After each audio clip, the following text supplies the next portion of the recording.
जीवन जीवुलु तुम्हें तार 10 गुण चापग्रस्त जीवन जीव सकाल उठिले तुम्हें सूर्योदय देखी पारन कोचिंग सेंटर को धाम पुणी स्कूल को पुणी कोचिंग सेंटर ये सब घर घरे चाप केते पैसा खर्च होती पढ़ अधिका नंबर चाप आम बेले सेमती आम चाप नाला आम गोटे मुक्त जीवन जीला भाया जीवुलु एत कोचिंग सेंटर नाला केवल स्कूल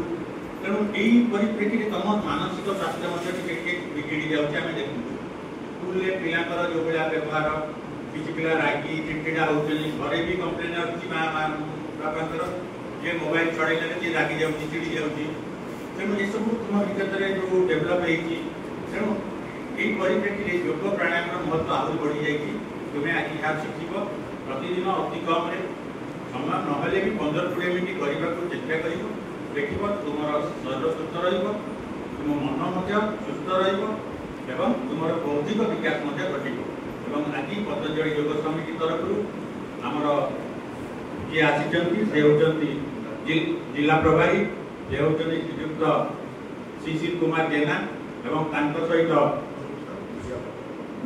पतंजलि मीडिया प्रभारी श्रीयुक्त स्वरूप कुमार साहू एवं श्रीयुक्त मनोज कुमार साहू विशिष्ट योग शिक्षक आम गहन को आसी से तरफ मत 3 दिन है प्रतिदिन कहते आम जीवु बोर्ड स्कूल पिला योग शिक्षा दान करूँ तेणु गत वर्ष आम विद्यालय छात्र छात्री को योग शिक्षा दान करते तेणु विद्यालय प्रति जो भल पाइबा समर्थन से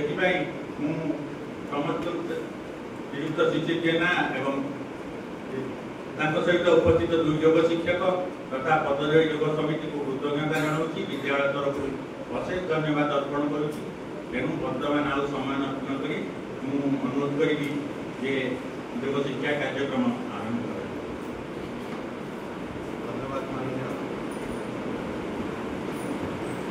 धन्यवाद माननीय पिला माने हमको अनुरोध करी साइड रू कार्यक्रम